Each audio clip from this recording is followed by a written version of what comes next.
Buenas noches con todos. Un saludo para todos. Estamos en un ciclo recordatorio de la obra del gobierno revolucionario de la Fuerza Armada, conducida por el general Juan Velasco Alvarado. Este recordatorio no es, creo yo, para llorar sobre leche derramada, sino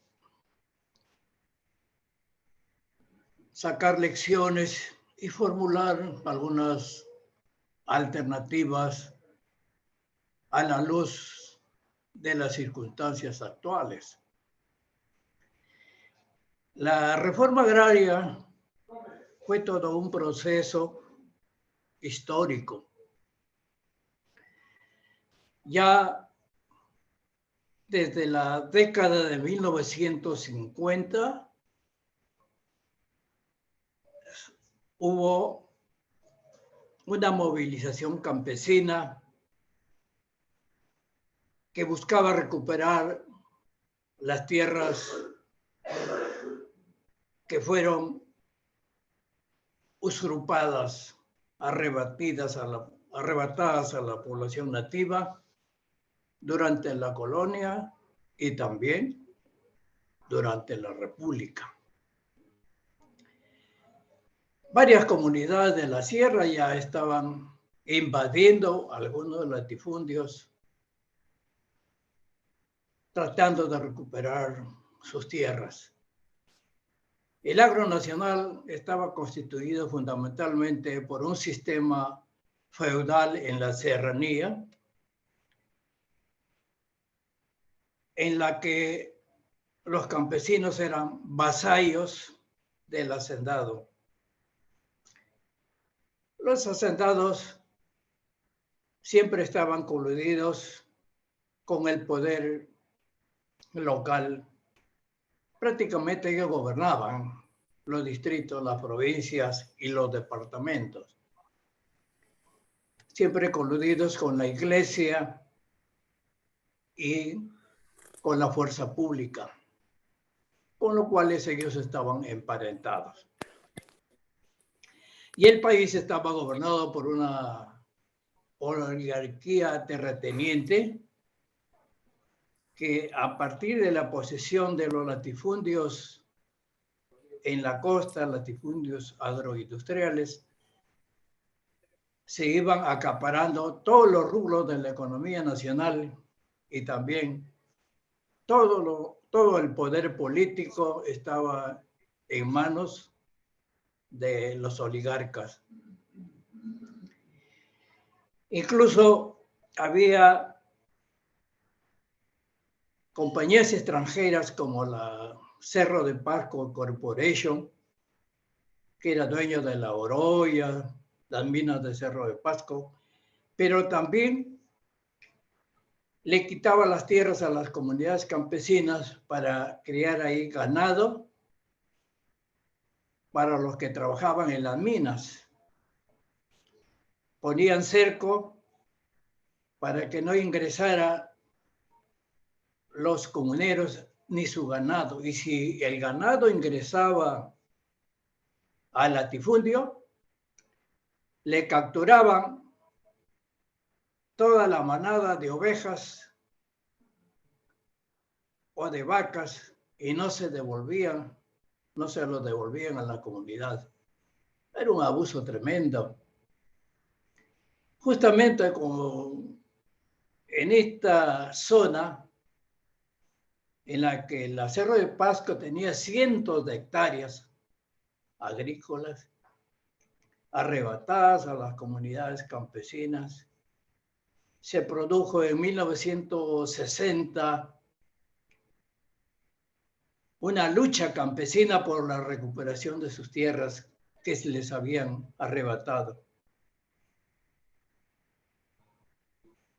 Esto dio origen a la novela de un escritor peruano que se llama Redoble por Rancas, ¿no? Y que nos hace recordar aquellos tiempos de represión del campesinado. Hubo muchos muertos, heridos. A una campesina le dispararon en el vientre. La represión era bárbara. Era el feudalismo. El señor feudal podía tener su propia cárcel en la hacienda. Ellos eran dueños de la vida de los campesinos. Violaban a las mujeres, a las hijas de los campesinos sin que les pase nada. Los menores de 50 años no conocen lo que es vivir en un país feudal. Lo que yo les digo no es una cosa leída, no es una historia que me han enseñado, sino es la constitución viviente de lo que yo he visto en las haciendas del señor feudal. Mi familia trabajaba en una de estas haciendas del doctor Octavio Alba, antecesor de la que ha sido presidente del Congreso últimamente, la señora Alba. Y he visto todas las humillaciones y todas las injusticias, los abusos, directamente. Bueno, eso era el Perú antes de la reforma agraria. Por eso es que todos los movimientos populares, los movimientos estudiantiles, los movimientos progresistas reclamaban la reforma agraria para hacer justicia a los campesinos. Eso fue uno de los motivos para el alzamiento de las guerrillas en la década de 1960. Muchos murieron pidiendo o luchando por querer hacer realidad la reforma agraria. Pero esta lucha impactó en la Fuerza Armada que había sido enviada por la oligarquía a combatir las guerrillas. Y a ellos les consta el heroísmo de los compañeros guerrilleros. Y nos explicaban cómo es que los jóvenes entregaban su vida por una causa y ellos tenían que ir a combatirlos para servir a la oligarquía. Todo eso dio motivo pues al surgimiento de la revolución que encabezó Juan Velasco Alvarado y realizó el sueño de hacer la reforma agraria. Esa reforma agraria tenía varias etapas. Se planteó una reforma agraria como parte de un proyecto nacional, como parte de una futura nueva sociedad socialista autogestionaria.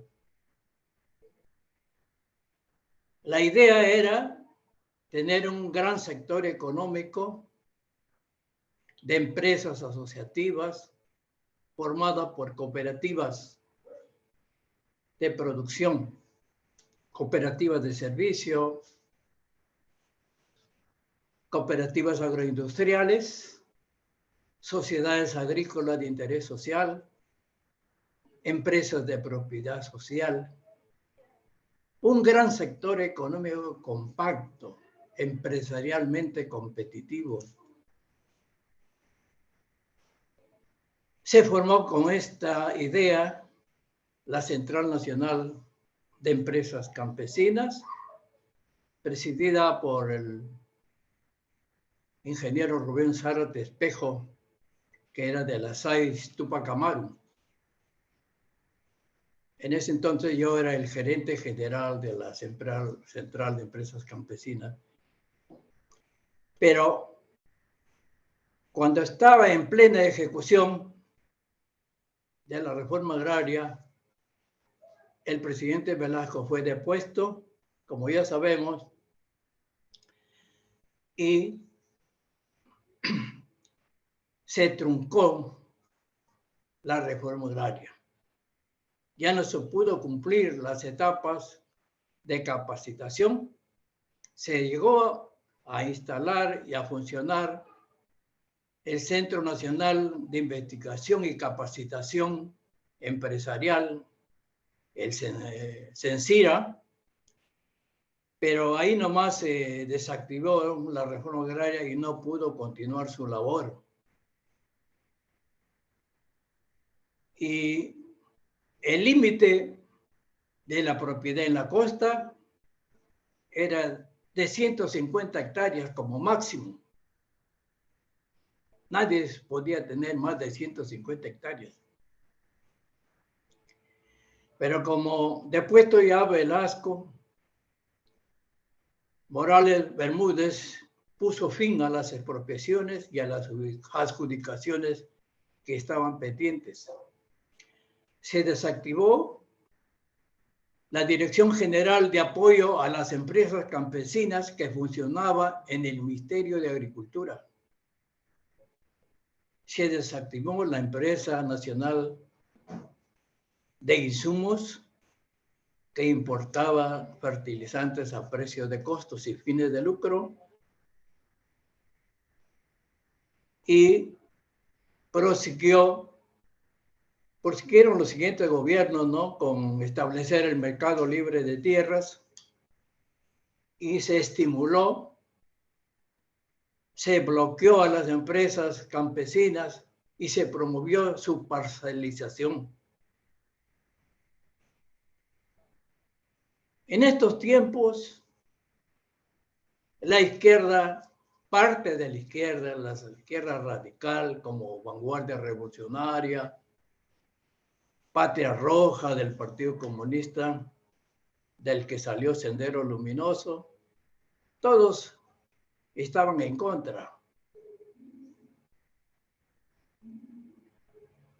Incluso decían que el surgimiento de Velasco era una idea de la Central de Inteligencia Americana. Pero estos radicales de palabra atacaban a las empresas asociativas y promulgaban la reestructuración, decían ellos, para entregar las tierras a las comunidades campesinas, ya no en forma empresarial, sino como una consigna política. Y con esta consigna prosiguió Sendero Luminoso, que no solamente dinamitó la maquinaria, las instalaciones de las empresas asociativas de la Sierra Sur, sino también ejecutaba a los técnicos que no podían huir. En esos tiempos existía la institución que era la Central o el Centro de Estudios de Participación, de Desarrollo y Participación para la Participación. Y Héctor Béjar estaba de director de esta institución. Les cuento esto porque es un caso que lo debe saber el amigo, el compañero de Ancash. Molinari debe acordarse también de esto. Con el fin de apoyar las comunidades campesinas, el CEDEP a cargo de Héctor Béjar programó la repoblación del ganado auquénido de camélidos en las comunidades de Ancash y se contrataron 2 científicos de la Universidad Nacional Agraria para que viajen al sur, seleccionen genéticamente a los reproductores para llevarlo a la sierra de Ancash y repoblar con ganado camélido. Cuando los científicos llegaron a Puno para comprar el ganado, fueron intervenidos por Sendero Luminoso y los llevaron y los asesinaron sin tener culpa alguna. Entonces, a veces la irracionalidad se impone y hace mucho daño. Y sobre esto debemos reflexionar. Bueno, como resultado de todo este proceso de desactivación de la reforma agraria, las empresas asociativas fueron destruidas y el agro nacional fue minifundizado, sin capacidad de competir porque individualmente con 3, 4 hectáreas no se puede tener una producción comercial competitiva. Todo fue destruido. Las empresas como las azucareras, las cooperativas azucareras, se resistían a la parcelación, pero el gobierno de Fujimori los saboteó con el crédito, con los precios y con otras medidas como la de SUNAT para obligarlos a convertirse en sociedades anónimas. Las SAC también fueron obligadas a convertirse en sociedades anónimas. ¿Por qué? Fue una estrategia porque convertidas en sociedades anónimas y bloqueadas con el crédito, los trabajadores azucareros, que eran los dueños de las empresas, tenían sus acciones. Pero hicieron que las empresas fracasen para que los trabajadores no tengan sus pagos al día y se vean obligados a vender sus acciones a un precio ridículo. Y fueron las grandes empresas las que fueron comprando las acciones de los trabajadores, de las empresas azucareras, de las cooperativas azucareras. Fue así como pasaron las cooperativas agroindustriales azucareras a ser propiedad del Grupo Gloria, del Grupo Oviedo, del Grupo BON, del Grupo Manuelita de Colombia y otros grupos, ¿no? Y eso es lo que tenemos actualmente. Un gremio de agroindustriales, ¿no? Del azúcar, cuyos propietarios son grupos económicos muy poderosos. La principal empresa productora de azúcar en el Perú es Casagrande. Es el Grupo Gloria porque tiene también tierras azúcar para la producción de azúcar en el proyecto Olmas. El 33% del total de la producción de azúcar es producido por Casagrande, por el Grupo Gloria, seguido por Laredo, que tiene el 14% de la producción, Cartavio 14%, Paramonga del Grupo GON 11%, San Jacinto 9% y Pomalca 7.4%. Este oligopolio de 6 empresas controlan el mercado del azúcar y el precio, porque se pone de acuerdo para elevar el precio y ahora estamos pagando el doble del precio anterior con motivo de la guerra rusa con Ucrania. Parece mentira, pero así están las cosas. Y tenemos actualmente una estructura agraria, ¿no?, como resultado de este proceso de destrucción de la reforma agraria. Todo el agro está pulverizado. La superficie agrícola del Perú es más o menos unos 7,5 millones, pero de esa superficie agrícola del Perú, el 83% está constituido por conductores naturales.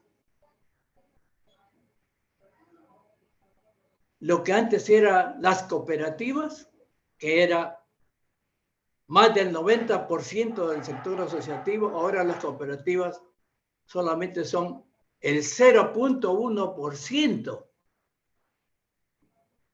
de las unidades agrícolas. Entonces, tenemos las sociedades anónimas que ocupan el 1,8% de la superficie agrícola. Pero estas sociedades anónimas, agroexportadoras, nacionales y extranjeras, son muy pocas y son grandes latifundistas. El 83%, casi ya tremendamente alto, ¿no? El 83% de la superficie agrícola está conducido por personas naturales y el 11% por comunidades campesinas que también trabajan como personas naturales.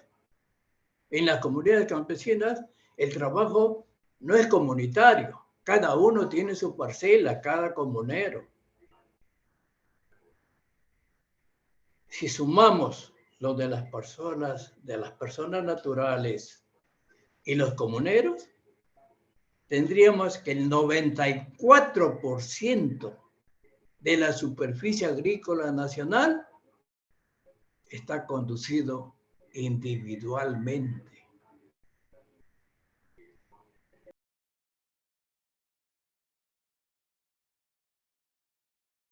Entonces, todo eso es consecuencia de la destrucción de la reforma agraria que emprendió el general Juan Velasco Alvarado. Resulta que con esta pulverización, al desaparecer las empresas asociativas, ya no se pudo obligar a los campesinos a devolver la tierra a los hacendados, ni a convertirse en sociedades anónimas como se hizo con las cooperativas azucareras. En vista de esto, el neoliberalismo con Fujimori desarrolló otra estrategia. Con el dinero de los contribuyentes, lo que pagamos como impuestos, se desarrollaron proyectos de irrigación en toda la costa para favorecer a los capitales agroexportadores. Estas tierras no eran para los campesinos, sin tierras, ni para los pobladores de las regiones irrigadas. Soy testigo de las aspiraciones de los agricultores de La Libertad, de Lambayeque, que soñaban creyendo que esas irrigaciones los iban a favorecer porque ellos lo que necesitan son agua. Pero las irrigaciones no han sido para ellos. Igual ha sido un sueño lambayecano que el proyecto Olmo sea para los lambayecanos. Pero no es así. las tierras son subastadas y siempre dentro de un proceso de corrupción. Esta inversión de irrigaciones nos ha costado más de 7.000 millones de dólares en unas cuantas irrigaciones como Chirapiura, Chavimochic, Majesiguas en Arequipa, Olmos en Lambayeque, Pasto Grande en Moquegua y Jiquetepeque, Saña, ¿no? También en el norte. Pero según un estudio detallado, elaborado por Lorenzo Eguren, de esta entidad que conocemos como CEPES, según este investigador, el Estado ha vendido las tierras mediante subasta arreglada por debajo del costo y no ha recuperado ni el 7% de lo que le costó al Estado las irrigaciones. Lo que significa, ¿no? Si no ha recuperado ni el 7%, según Eguren, significa un subsidio del 93% a los actuales dueños de las tierras de las irrigaciones. Pero también se les ha subsidiado el consumo de agua de riego, se les ha otorgado subsidios tributarios, se le ha dado un régimen laboral ventajoso, recortando derechos sociales a los trabajadores. En todo esto, mucha corrupción. Conocemos de la corrupción de Odebrecht en diversas obras y también en el proyecto Olmos. En las investigaciones de la Fiscalía están registrados los sobornos con este proyecto de irrigación de Olmos por un valor de $378.500.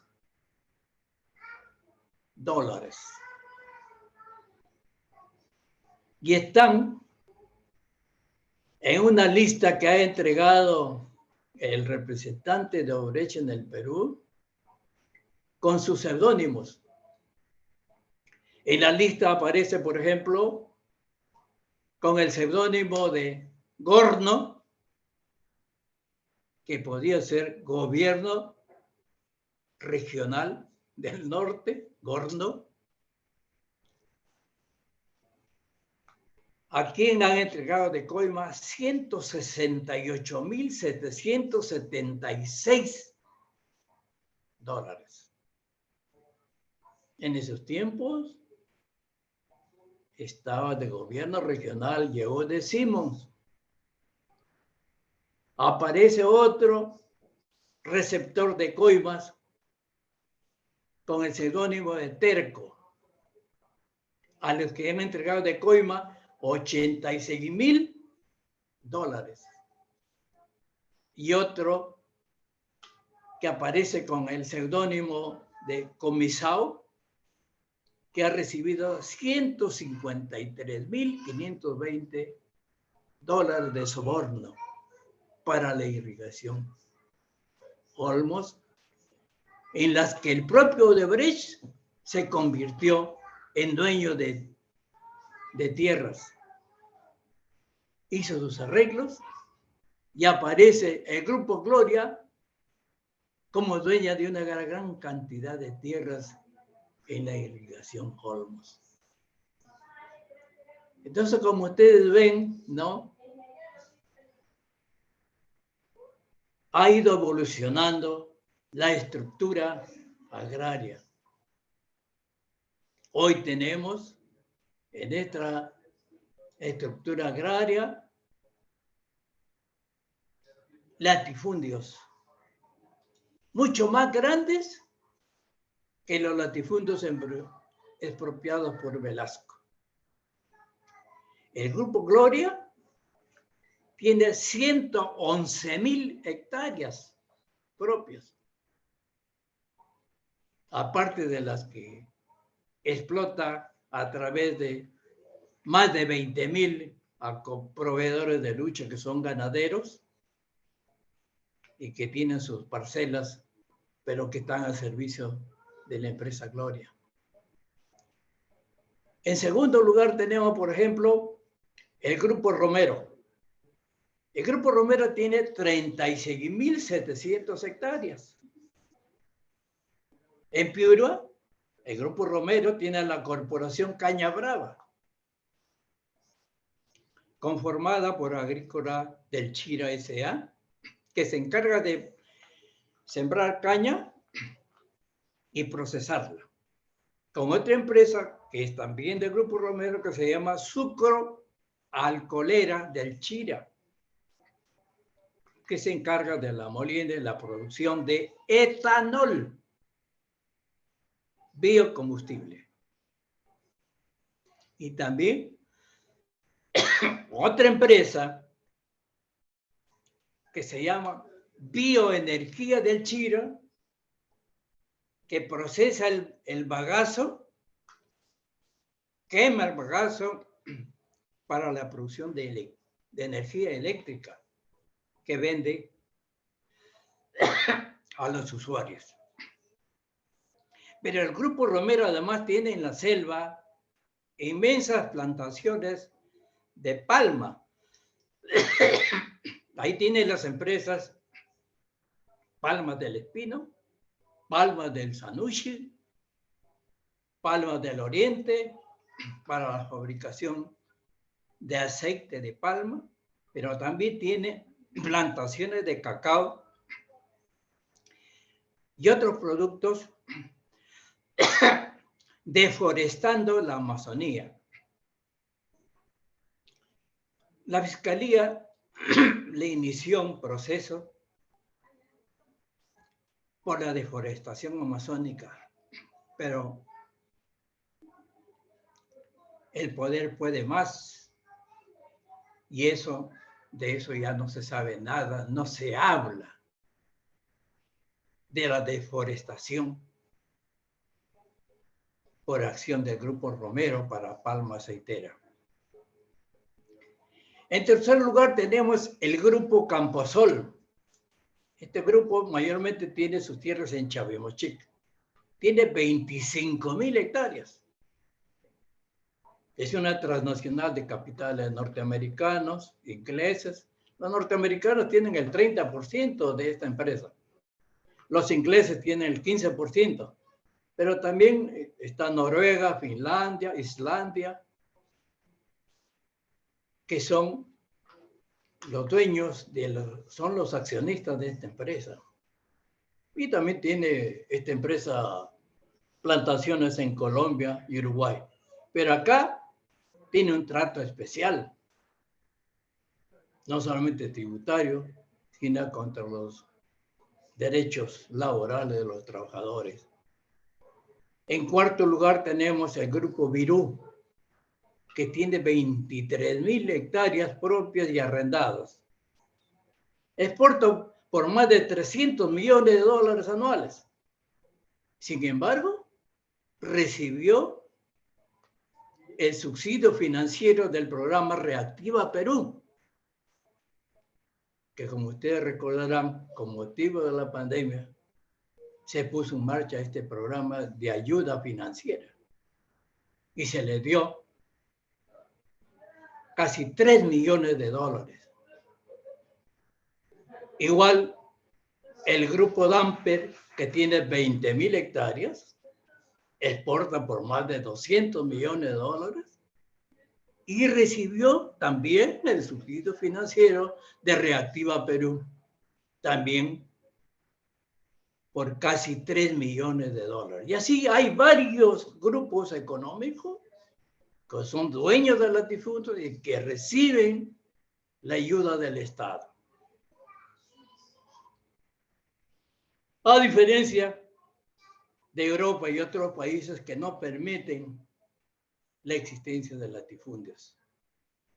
Pero acá sí tenemos latifundios y empresas chilenas, españolas, colombianas, norteamericanas, noruegas, inglesas, etc. A este sector, el presidente Castillo les ha dicho que siempre van a tener la preferencia de su gobierno.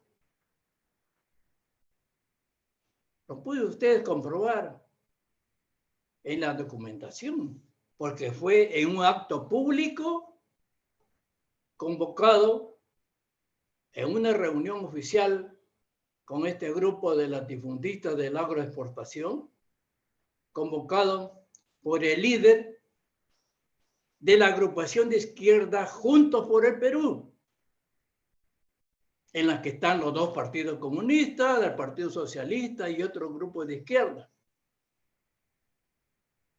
¿Quién es? Roberto Sánchez, hoy ministro de Comercio Exterior y Turismo. Él estuvo con los agroexportadores en esa reunión en la que el presidente Castillo les ofreció su apoyo. Imagínense con esto la segunda reforma agraria. Entonces, como les decía, el agro nacional está minifundizado. El 85% de las unidades productivas son menores a 5 hectáreas. Y el 97% de las unidades son de agricultura familiar. Casi todo el agro nacional es de agricultura familiar. Y solo el 3% es no familiar, es decir, empresas, pues, ¿no? Esto nos da una idea de cuál es la situación actual de la agricultura nacional, ¿no? Y si miramos un poco más profundamente, vamos a encontrar una inmensa cantidad de campesinos que solo tienen media hectárea. Con media hectárea se puede sostener a la familia durante todo el año. Si las siembras hasta la cosecha duran 6 meses, y esa cosecha tiene que alcanzarla hasta la próxima campaña agrícola, si es que hay lluvias. Como ahora que no hay, ¿de qué vive ese campesino? Si el 75% de las unidades agropecuarias de la agricultura familiar son menores a 1 hectárea, imagínense ustedes cuál es la situación del campesinado nacional. Muchos hablan de agricultura familiar. ¿Qué cosa es agricultura familiar?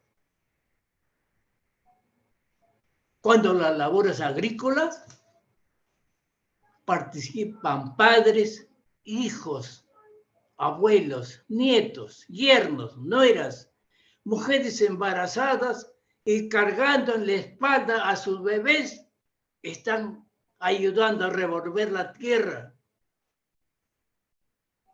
Pero piensen, todos no reciben sueldo, no reciben salario, ninguno. No tienen vacaciones, no tienen seguro, no tienen dominical, no tienen descanso por maternidad, no tienen jubilación, no tienen gratificación por fiestas patrias, ni por Navidad, no tienen gasto por escolaridad, no tienen riesgo laboral, ni reparto de utilidades, y todo lo que la legislación urbana tiene para los trabajadores. Y encima tiene que vender sus productos a precio barato. Hay que tener un poco de conciencia para evaluar la situación que se encuentra este sector. que es engañado por todos los gobiernos. Hace un año, el presidente actual, desde el Cusco, como conmemorar el 3 de octubre en que irrumpió el gobierno de Velasco Alvarado, con bombos y platillos lanzó la segunda reforma agraria.